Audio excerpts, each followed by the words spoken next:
السلام عليكم ورحمة الله وبركاته بسم الله والحمد لله والصلاة والسلام على رسول الله وعلى آله وصحبه ومن والاه ربي اشرح لي صدري ويسر لي أمري واحلل عقدة من لساني يفقهوا قولي. Mes chers frères, mes chères sœurs, on continue toujours notre série Le voyage de l'âme après la mort. On s'est arrêté dans notre dernière intervention avec vous sur l'état des gens le jour du jugement. On avait vu ensemble que certains vont rester humiliés nus longtemps, d'autres ils vont être revêtus rapidement.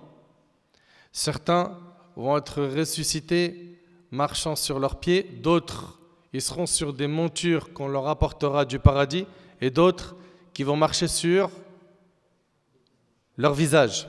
Très bien. On a vu que ce jour-là, ça va être un jour qui va être long pour certains. Il va durer pour certains 50 000 ans. Et pour d'autres, le temps d'une prière prescrite. Ou comme dans une autre version, l'intervalle qu'il y a entre Dhuhr et Asr. On a vu également que ce jour-là, les gens, ils auront le soleil au-dessus de leur tête et que ça va être très difficile à supporter. Et que d'autres, eux, ils auront quoi? L'ombre du trône d'Allah, le jour où il n'y aura d'ombre que la sienne. Parfait. Et puis, pendant que les gens sont en train d'attendre Yawm al-Qiyamah, leur seul souhait, ça sera quoi? Ça sera que le jugement il commence. Mes chers frères, mes chères sœurs, on avait vu ensemble que les pieux ils vont être ramenés Yawm al-Qiyamah sur des montures. Yawma nahshurul muttaqina ila ar-Rahmani wafda. Le jour où nous rassemblerons les pieux sur des montures et en grande pompe auprès du tout miséricordieux. An-Nu'man ibn Sa'd, radiyallahu anhu, il rapporte, nous étions assis avec Ali, le compagnon Ali, radiyallahu anhu. Et il a récité ce verset. Yawma nahshurul muttaqina ila ar-Rahmani wafda. Le jour où nous rassemblerons les pieux sur des montures et en grande pompe auprès du tout miséricordieux. Il a dit, non par Allah, ils ne seront pas rassemblés sur leurs pieds. La communauté ne sera jamais rassemblée sur leurs pieds. Plutôt, ils seront rassemblés sur des chamelles, comme l'humanité n'en a jamais vu, sur lesquelles seront posées des selles d'or. Ils les chevaucheront jusqu'à ce qu'ils frappent aux portes du paradis. Et le hadith, il est rapporté par l'imam Ahmad. Et ce hadith-là, il est faible, mais cette information est confortée par d'autres paroles de pieux prédécesseurs. De l'autre côté, les criminels, ils seront poussés le jour du jugement. Donc les pieux, ils seront dans le confort, ils seront rassemblés sur des montures, et les criminels, eux, ils seront poussés. Allah Ta'ala, il dit Yawma nahshurul muttaqin. Et dans la suite des versets, Allah il dit Wa nasuqul mujrimin. Il y a une différence en arabe entre yuhshar wa yusaq. Yuhshar, c'est être rassemblé. Yusaq, c'est être poussé. Rien que les débuts du jour du jugement, c'est pas confortable pour les criminels. Allah Ta'ala dit Wa nasuqul mujrimina ila jahannama wirda la yamlikuna ash-shafa'a. Al-aya. Et pousseront les criminels à l'enfer comme un troupeau à l'abreuvoir. Et ils ne disposeront d'aucune intercession. Écoutez bien, la yamlikuna ash-shafa'a illa man ittakhadha 'inda ar-rahmani 'ahda. Ils ne disposeront le jour du jugement d'aucune intercession, sauf celui qui aura pris un engagement avec le tout miséricordieux. Et s'il vous plaît, barakallahu fikum, c'est quoi cet engagement qui a été pris avec le tout miséricordieux? C'est lequel? C'est la ilaha illallah. C'est le tawhid. Kalimatut tawhid wal ikhlas. Cette parole, la ilaha illallah, pour laquelle Allah tabarak wa ta'ala a créé les cieux et la terre. C'est pour cette parole qu'Allah tabarak wa ta'ala a envoyé des prophètes et il a révélé des livres. Allah ta'ala il dit wa ma arsalna min qablika min rasul illa nuhi ilayhi annahu la ilaha illa ana fa'budun. Et nous n'avons envoyé avant toi aucun messager à qui nous n'ayons révélé point de divinité en dehors de moi. Adorez-moi donc. Mes chers frères, mes chères sœurs, ce sont donc les monothéistes, les muwahhidines, qui eux jouiront de plusieurs intercessions le jour du jugement. Et j'attire votre attention sur une chose, c'est que celui qui aura le plus de privilèges le jour du jugement, c'est Rasulullah, sallallahu alayhi wa sallam, notre prophète Muhammad alayhi salatu wa sallam. Il s'agit de l'homme qui a été le plus aimé par Allah tabarak wa ta'ala. Il s'agit de la meilleure créature qu'Allah tabarak wa ta'ala a créée. Les mérites de notre prophète alayhi salatu wa sallam sont très nombreux. Allah tabarak wa ta'ala l'a vanté dans sa raison et son esprit en disant dans Sourate An-Najm, Ma dalla sahibukum wa ma gawa. Votre compagnon ne s'est pas égaré et n'a pas été induit en erreur. Allah tabarak wa ta'ala l'a vanté dans sa parole et dans ses propos lorsqu'il a dit dans Sourate An-Najm, Wa ma yantiqu 'anil hawa in huwa illa wahyu yuha. Et il ne prononce rien sous l'effet de la passion, ce n'est rien d'autre qu'une révélation inspirée. Allah tabarak wa ta'ala a vanté son professeur, qui est l'ange Gabriel. Allamahu shadidul quwa, lui a enseigné l'ange Gabriel à la force prodigieuse. Allah tabarak wa ta'ala a vanté son cœur, le cœur du prophète alayhi salatu wassalam, lorsqu'il a dit azza wa jal, Ma kadhaba al-fu'adu ma ra'a. Le cœur n'a pas menti en ce qu'il a vu.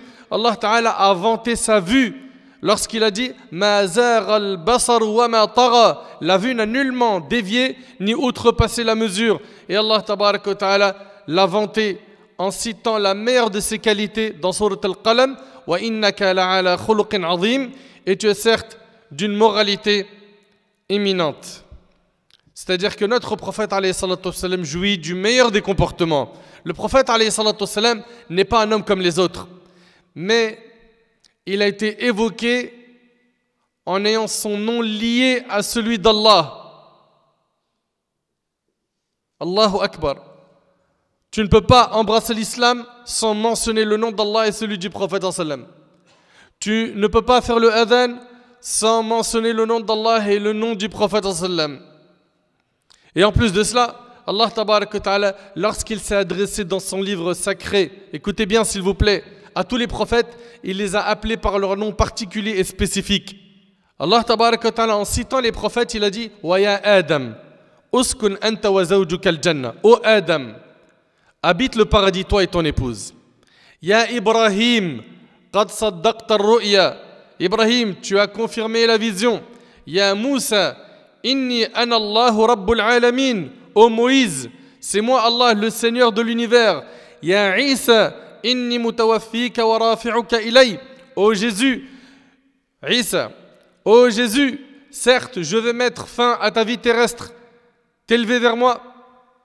Ya Yahya, khudhil kitaba biquwa. Ô Yahya, tiens fermement au livre, donc la Torah. Allah Ta'ala a dit Ya Zakaria, inna nubashiruka bi ghulamin ismuhu Yahya. Ô Zakaria, nous t'annonçons la bonne nouvelle d'un fils, son nom sera Yahya. Donc vous voyez que les prophètes ici, ils ont été cités par leur nom. Concernant notre bien-aimé alayhi salatu wassalam, c'est différent. Allah Azza wa Jal n'a jamais appelé le prophète sallam par son propre nom, Muhammad, mais il l'appelle en lui rappelant sa qualité de prophète. Allah Ta'ala il dit Ya ayyuhan nabi. Inna arsalnaka shahidan wa mubashiran wa nadhira. Ô prophète, nous t'avons envoyé pour être témoin, annonciateur et avertisseur. Ya ayyuhar rasoul, balligh ma unzila ilayka min rabbik wa in lam taf'al fama ballaghta risalatahu wallahu ya'simuka minan nas. Ô messager, transmets ce qui t'a été descendu de la part de ton Seigneur. Si tu ne le faisais pas, alors tu n'aurais pas communiqué son message et Allah te protégera des gens. Ya ayyuhal muzammil, ô toi l'enveloppé dans tes vêtements, lève-toi pour prier toute la nuit excepté une petite partie. Ya ayyuhal muddathir, qum fa'anzir. Ô toi le revêtu d'un vêtement, lève-toi et avertis. Allah Ta'ala ne l'a jamais appelé, écoutez bien, il n'a pas dit, et vous ne trouverez jamais dans le livre d'Allah, ô Muhammad. Allah a élevé son rang et sa valeur. Et lorsqu'il évoque son nom, il ne l'évoque qu'en rappelant son message, qu'en rappelant qu'il est le messager d'Allah. Muhammadun Rasulullah. C'est dans Sourate Al-Fath. Muhammad est le messager d'Allah. Ma kana Muhammadun aba ahad min rijalikum walakin Rasulallah wa khatam an-nabiyyin. Muhammad n'a jamais été le père de l'un de vos hommes, mais le messager d'Allah est le dernier des prophètes. Allah est omniscient.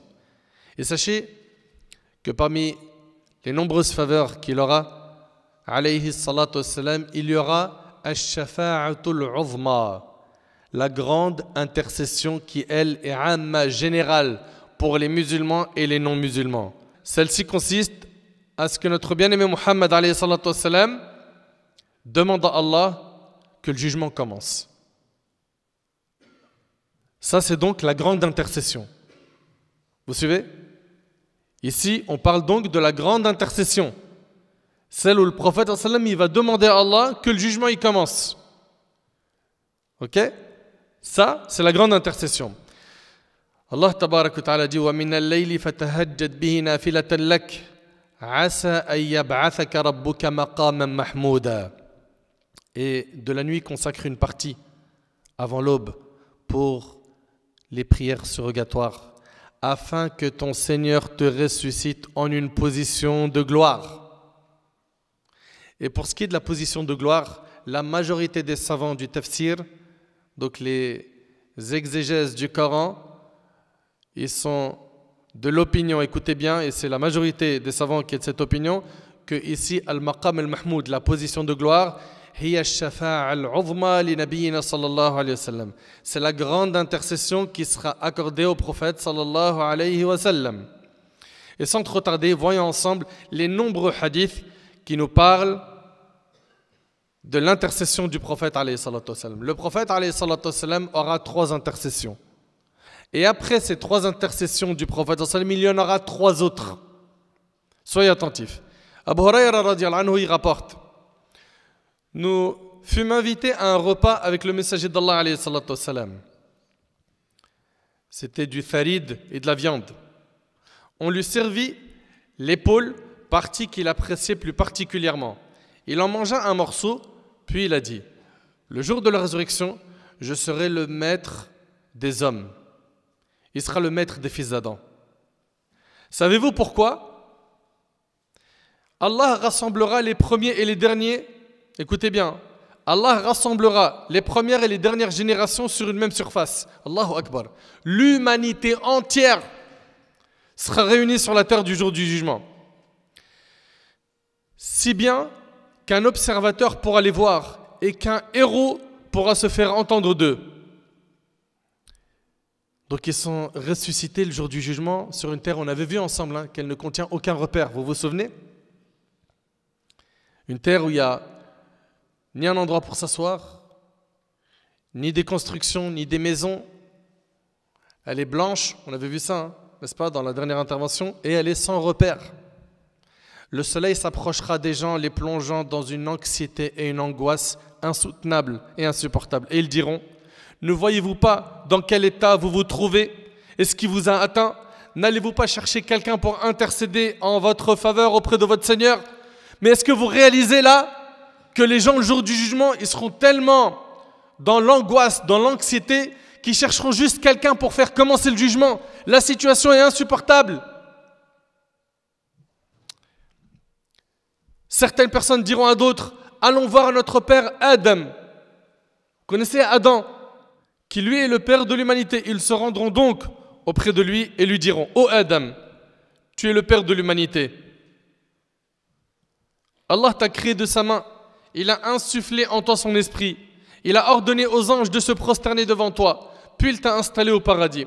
Ne vois-tu pas dans quel état nous sommes et ce qui nous a atteints? Ne peux-tu pas intercéder pour nous auprès de ton Seigneur? Adam leur répondra: accrochez-vous bien s'il vous plaît. La colère de mon Seigneur a atteint aujourd'hui un seuil jamais atteint auparavant et qu'elle n'atteindra plus jamais après cela. Allahu Akbar. C'est le prophète Adam qui dit cela. Or, il m'a été interdit de manger de l'arbre, mais j'ai désobéi. Mon cas me suffit, mon cas me suffit, mon cas me suffit. Allez voir un autre, allez voir Noé, Nouh. Vous connaissez le prophète Nouh alayhi salam? Ils iront donc voir Nouh, à qui ils diront: ô Nouh, tu es le premier messager envoyé aux gens sur la terre. Écoutez bien. Ô Nuh, tu es le premier messager envoyé aux gens de la terre et Allah t'a surnommé le serviteur très reconnaissant. Ne vois-tu pas dans quel état nous sommes? Ne vois-tu pas ce qui nous a atteints? Ne peux-tu pas intercéder pour nous auprès de ton Seigneur? Il s'agit ici de l'intercession qui consiste juste à ce que le jugement il commence.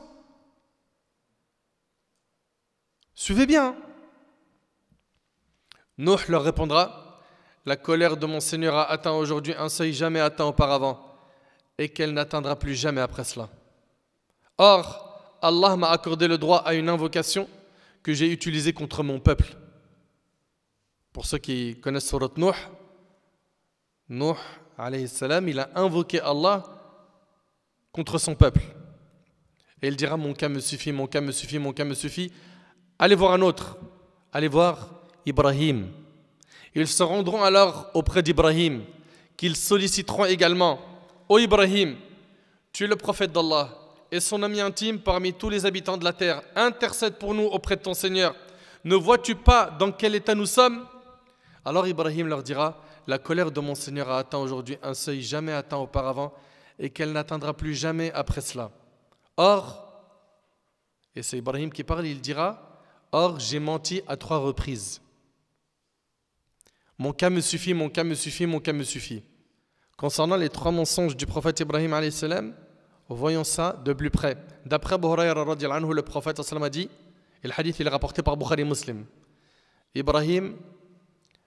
le prophète Ibrahim n'a jamais menti sauf 3 fois, dont 2 sont pour la cause d'Allah. La première, quand il a dit: je suis malade, inni saqim. Vous vous rappelez, dans la biographie d'Ibrahim alayhi salam, quand il a été demandé d'aller avec eux en ce jour de fête, et que lui il a préféré rester. Il avait préparé comme plan de détruire toutes leurs idoles. Très bien. Il a dit: je suis malade. Ok? Et dans Umdatul Qari, dans l'explication de ce hadith, ici, il a dit en fait: je suis malade, c'est-à-dire je suis sujet à la maladie. Ça, c'est une explication. Et il a été dit que l'explication de je suis malade, c'est que mon cœur a mal de vous voir dans cet état. Et c'est Ibn Kathir rahimallah qui dit cela dans son tafsir. Et il existe d'autres interprétations. Concernant le deuxième mensonge, qui en apparence est un mensonge, c'est quand on lui a dit qui a cassé les statues, il a dit quoi? C'est la plus grande. N'est-ce pas? Et en fait, il voulait dire par là, c'est à cause de la plus grande que cela a été fait. Ça, c'est dans Manar al-Qari, et il existe d'autres interprétations. Et au sujet de Sarah, son épouse, Ibrahim alayhi salam, avant d'accéder au territoire d'un tyran accompagné de sa femme Sarah, qui était la plus belle des femmes, quand on lui a dit qui est cette femme, il a dit c'est ma sœur. Et il voulait dire que c'était sa sœur en islam. Vous suivez? Donc au final, ce ne sont pas des mensonges. Mais Ibrahim alayhi salam, il a dit quoi? Il a dit: j'ai menti à 3 reprises, mon cas me suffit, mon cas me suffit, mon cas me suffit. Allez voir un autre. Allez voir qui? Moïse, Moussa alayhi salam. Ils iront donc voir Moïse et lui diront: ô Moïse, tu es le messager d'Allah et il t'a privilégié sur les hommes en t'accordant ses messages et en t'accordant la parole. Intercède en notre faveur auprès de ton Seigneur. Ne vois-tu pas dans quel état nous sommes? Moïse leur dira: la colère de mon Seigneur a atteint aujourd'hui un seuil jamais atteint auparavant et qu'elle n'atteindra plus jamais après cela. Or, j'ai tué un homme qu'on ne m'avait pas ordonné de tuer. C'est quoi l'histoire en rapide? Quand il y a eu un parmi les Bani Israël et un copte qui était en litige, et ensuite Moussa alayhi salam, qu'est-ce qu'il a fait? Il a voulu en fait mettre fin à cette dispute. Allah Ta'ala il dit Fawakazahu Moussa faqada alayh. En mettant un coup au copte, il a mis fin à sa vie. Et ici, ce n'est pas un meurtre volontaire. Il n'a pas fait exprès. D'ailleurs, il a demandé pardon à Allah pour cet acte involontaire et Allah lui a pardonné. Cela est mentionné dans le Coran. Donc il a dit: or j'ai tué un homme qu'on ne m'avait pas ordonné de tuer. Mon cas me suffit, mon cas me suffit, mon cas me suffit. Allez voir un autre. Allez voir Jésus. Ils se rendront auprès de Jésus, à qui ils diront: Ô Jésus, tu es le messager d'Allah. Sa parole qu'il envoya à Maryam, et un esprit émanant de lui. Et tu as parlé aux gens au berceau. N'est-ce pas? Quand dans le Coran, ils ont vu Maryam avec un bébé, alors qu'elle n'avait pas eu de mari. Ils ont dit: mais comment est-ce que tu as un enfant? Ils ont demandé des explications. Fa'asharat ilayh. Elle l'a montré du doigt. Ils ont dit par la suite: Kayfa nukallimu man kana fil mahdi sabiyya. Comment est-ce qu'on peut parler à un bébé dans le berceau? Et là, Isa, alors qu'il était bébé, il a dit: Qala inni Abdullah. Allahu Akbar. Isa, il a dit: je suis le serviteur d'Allah. Il n'a pas dit: je suis Dieu ou le fils de Dieu. Atani al-kitab wa ja'alani nabiyya al-ayat. Donc ici, Isa alayhi salam, il lui sera dit: intercède pour nous auprès de ton Seigneur. Ne vois-tu pas dans quel état nous sommes? Et Isa, Jésus leur répondra: la colère de mon Seigneur a atteint aujourd'hui un seuil jamais atteint auparavant et qu'elle n'atteindra plus jamais après cela. Et il ne mentionna aucun péché. Mon cas me suffit, mon cas me suffit, mon cas me suffit. Allez voir un autre. Allez voir Muhammad. Qui va dire allez voir Muhammad? Isa, alayhi salam. Qui d'ailleurs, dans le Coran, indique qu'il y aura un prophète qui viendra après lui, Ismuhu Ahmad, qui s'appelle Ahmad. Et dans Sahih al-Bukhari, le prophète a dit: j'ai 5 noms. Parmi ces prénoms-là, il y a, comme vous le savez, Muhammad, mais il y a également Ahmad. Et Ahmad, c'est un superlatif. C'est-à-dire quoi? Muhammad, c'est celui qui loue Allah. Ahmad, c'est celui qui loue le plus Allah. Et lorsque Isa l'a désigné dans le Coran, il l'a désigné avec la plus grande de ses qualités en le nommant Ahmad. Allez voir un autre, allez voir Muhammad. Et dans une autre version, ils viendront me voir et me diront: ô Muhammad, tu es le messager d'Allah et le sceau des prophètes. Par ailleurs, Allah t'a pardonné tes péchés passés et futurs. Ne vois-tu pas dans quel état nous sommes? Intercède pour nous auprès de ton Seigneur. Le prophète alayhi salatu wassalam poursuivit: je me rendrai alors sous le trône d'Allah, écoutez bien, et je tomberai en prosternation devant mon Seigneur. Ensuite, Allah m'inspirera des formules de glorification et de bel éloge qu'il n'aura jamais inspiré à aucun être avant moi. Il va donc commencer à glorifier Allah, à lui faire des éloges. Puis on me dira, et écoute attentivement s'il vous plaît, puis on me dira: ô Muhammad, relève ta tête, demande et on te donnera, intercède et on intercédera en ta faveur. Allahu Akbar. Je leverai alors la tête et je dirai, regardez la première parole qu'il va prononcer alayhi salatu wassalam: ma communauté, ô mon Seigneur, ma communauté, ô mon Seigneur, ma communauté, ô mon Seigneur. On me dira: ô Muhammad, fais entrer parmi ta communauté quiconque n'a pas de compte à rendre par la porte droite des portes du paradis. Et ils entreront également par les autres portes du paradis avec le reste des gens. Puis le prophète sallallahu alayhi wa sallam a dit: par celui qui tient mon âme dans sa main, la distance entre les deux montants des portes du paradis est comme celle qui sépare la Mecque de Hajar, une ville du Bahreïn, ou la Mecque de Bosra, une ville de Syrie. Et le hadith, il est rapporté par Bukhari et Muslim. Ici, on vient donc de voir la grande intercession qui, elle est générale, elle concerne les croyants et les non-croyants. Vous suivez? Rappelez-vous, Allah tabarak wa ta'ala dit: wa ma arsalnaka illa rahmatan lil alamin. Et nous ne t'avons envoyé qu'en miséricorde pour l'univers. Puis après cette intercession, le prophète alayhi salatu wassalam se remettra parmi les gens jusqu'à ce qu'Allah tabarak wa ta'ala se présente aux humains yawm al-qiyamah.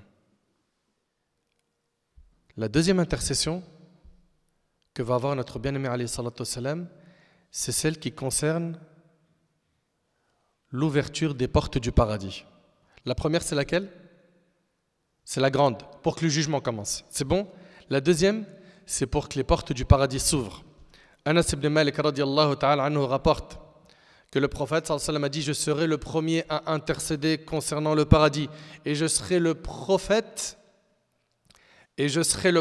avec le plus grand nombre de disciples. Le hadith il est rapporté par Muslim. Le prophète le plus suivi le jour du jugement, ce sera le prophète alayhi salatu wassalam. Et dans un hadith rapporté par l'imam al-Bukhari Muslim, d'après Anas ibn Malik radiallahu anhu, le prophète sallallahu alayhi wa sallam a dit: chaque prophète a fait une invocation qui a été exaucée. Moi j'ai gardé mon invocation comme intercession pour ma communauté le jour du jugement. Très bien. Voyons ensemble maintenant le hadith qui nous parle de l'intercession du prophète sallallahu alayhi wa sallam pour que les portes du paradis s'ouvrent. Le hadith il est rapporté par l'imam Muslim selon Hudhayfa et Abu Huraira radiallahu anhuma.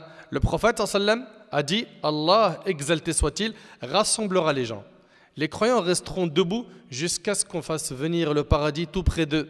Ils vont alors trouver Adam et lui diront: ô notre Père, prie pour nous ton Seigneur pour qu'il nous ouvre les portes du paradis. Il répondra: qu'est-ce donc qui vous a sorti du paradis si ce n'est la faute de votre Père? Non, ce n'est pas à moi que revient cet honneur. Allez voir plutôt Ibrahim, qui est l'ami intime d'Allah.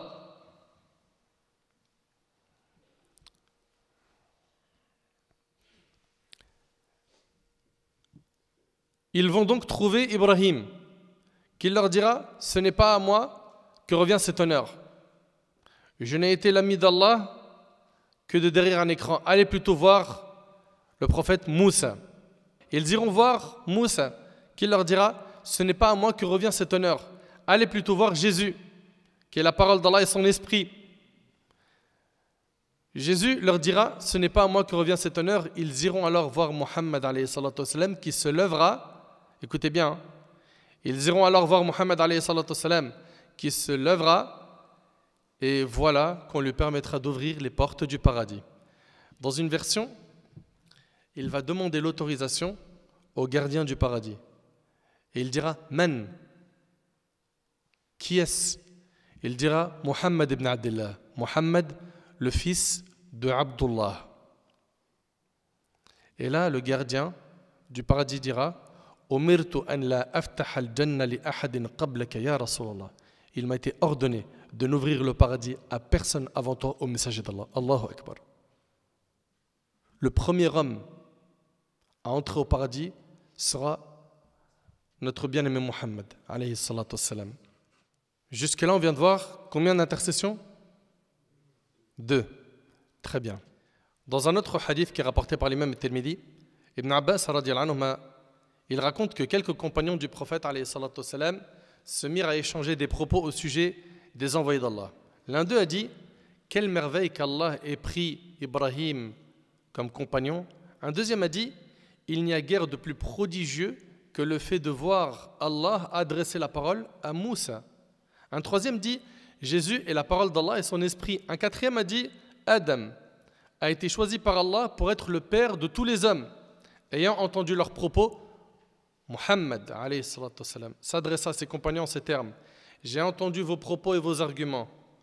Il est vrai en effet qu'Ibrahim est le compagnon, le Khalil, l'ami intime d'Allah, que Moussa est l'interlocuteur d'Allah, que Isa est l'esprit d'Allah, c'est-à-dire c'est l'âme qu'il a insufflé en Maryam, et que Adam a été choisi par Allah. Moi-même, je suis le bien-aimé d'Allah, et je dis cela sans prétention. Je tiens l'étendard de la louange le jour du jugement. Je suis le premier intercesseur, le premier dont l'intercession est approuvée, le premier à faire la ronde des portes du paradis afin qu'Allah l'ouvre à moi. J'y pénétrerai en compagnie des plus pauvres des croyants. Est-ce que ça veut dire par là que les riches ne vont pas y aller? Non. Les riches pieux entreront au paradis. Ok? Et puis les riches parmi les musulmans, tout court, même si ils séjournent un moment en enfer, on le sait qu'il n'y a pas de musulmans qui resteront éternellement où? Finnar. Très bien. Mais ici, c'est qu'on a des textes qui nous mentionnent que les pauvres entreront avant les riches au paradis. J'y pénétrerai en compagnie des plus pauvres des croyants, et je dis cela sans prétention. Et je suis le plus honoré de tous les êtres, du premier au dernier, et je dis cela sans prétention.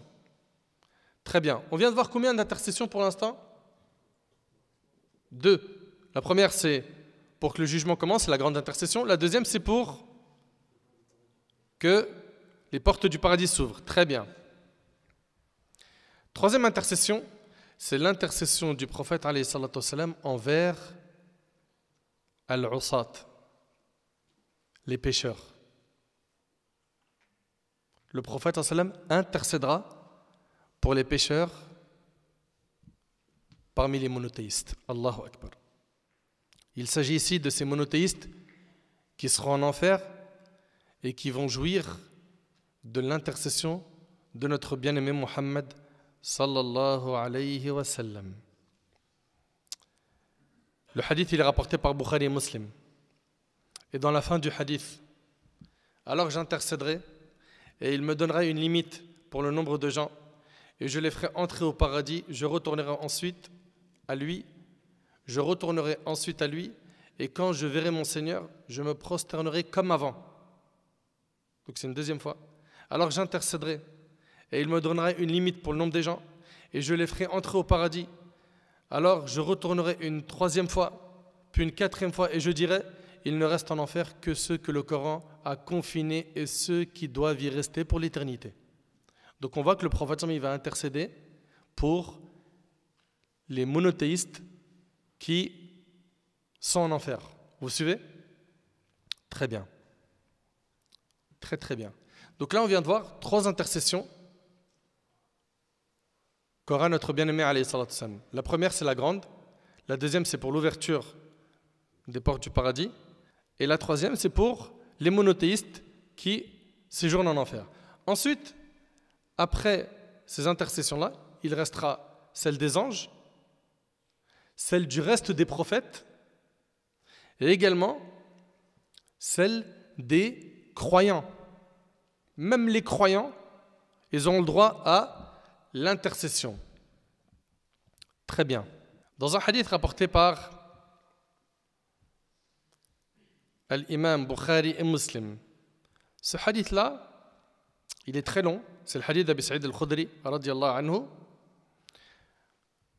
Dans ce hadith, on peut y trouver qu'à un moment donné, les gens ils vont passer au-dessus du pont, qu'on appelle comment? As-Sirat. Le prophète, donc dans une partie de ce hadith, il nous dit, le croyant, il passera comme un clin d'œil, comme l'éclair, comme le vent, comme les chevaux et comme l'homme sur sa monture. Et tout ça, ça sera en fonction de quoi, les frères? Barakallahu fik. C'est en fonction de la vitesse d'accomplissement de bonnes actions qu'ils avaient sur terre. Tout cela, c'est en fonction de leur vitesse à exécuter le bien, à faire des bonnes actions sur terre. Plus tu feras le bien sur terre et que tu seras le premier à le faire, plus tu te retrouveras dans un grand confort le jour du jugement. Et plus tu seras de tension, mou, feignant à faire le bien et à toujours repousser les bonnes actions, à plus tard à se dire, la prière, ouais, tranquille, il y a le temps. Hijab, je sais que c'est obligatoire, mais pas maintenant, il y a le temps. Quand je me marie, je me case et que je suis carré, c'est bon, j'arrête les péchés. Dès que je me marie, j'arrête les bêtises. Et donc on voit qu'il y a beaucoup de gens qui retardent beaucoup les bonnes actions. Et ça, c'est un grand danger. Parce qu'il faut toujours garder en tête une chose, c'est qu'on peut mourir à n'importe quel moment. Et on avait vu ensemble qu'on sera ressuscité de la même manière dont on est mort. Et que cette vie-là, c'est du falche. C'est pas celle-là la vraie vie. La vraie vie, elle vient après. Mais elle demande de la préparation, elle demande des efforts, des sacrifices. Le fait que tu surveilles tes actions. On surveille souvent nos comptes bancaires, c'est vrai ou pas? Ceux qui ont les applis là. Ah, tiens, il y a un virement qui arrive. Ah, falloir que je serre la ceinture, fin de mois, etc. Pour les applis, hein, quand ils sont drahim, fais attention. Mais concernant les hasanat, les sayyat, les bonnes actions, les péchés, c'est bon, commence pas à rendre fou. Tout le monde le fait, il n'y a rien. Tu connais, c'est la jeunesse, tout ça. Quand on va grandir, là on est jeune, on est fougueux. Plus tard, on va se caser, on va se ranger. Toi aussi, dans ton passé, tu étais comme ça. Laisse-nous aussi, nous, on kiffe. La vivance. Là, on a notre prime. C'est ça qu'ils disent maintenant.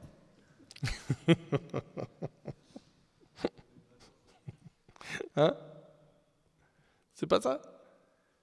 Mais qui t'a dit que tu n'as pas le droit de kiffer? Qui t'a dit que kiffer égale haram? Mais tu as le droit de kiffer en restant dans le cercle de ce qui est permis, ce qui est autorisé. Moi, personnellement, j'en fais partie. De ceux qui, quand j'arrive à trouver du temps, j'aime bien, que ce soit en famille, ou avec les enfants, ou avec des amis, me faire un kiff. On va se faire un bon petit plat, ou une sortie, ou un resto, voilà, une petite balade. Pas de problème, tant que c'est cadré tout ça. Mais non, toi tu veux pas le cadre. Toi tu veux être musulman, mais à ta sauce. Musulman, c'est-à-dire soumis à Allah. Musulman, c'est-à-dire soumis à Allah. Et quand tu lui parles, dis ouais, moi je suis musulman, mais je suis pas pratiquant. Ça veut rien dire. Musulman, c'est-à-dire soumis à Allah, c'est-à-dire que tu pratiques. Et toi tu dis je suis musulman non pratiquant. Tu es en train de dire je suis musulman, mais je ne suis pas musulman. Je te traduis. Arrête tes bêtises. Sois un musulman sérieux. Fais les choses bien comme il faut. Et tu verras, ça va payer sur terre. Tu auras plein de récompenses et de barakat, de bénédictions dans ta vie. Et de soutien de la part d'Allah le jour où tu rentreras dans le four de l'épreuve. Mais surtout, ce qui t'attend, c'est le paradis éternel. Donc faites des bons choix.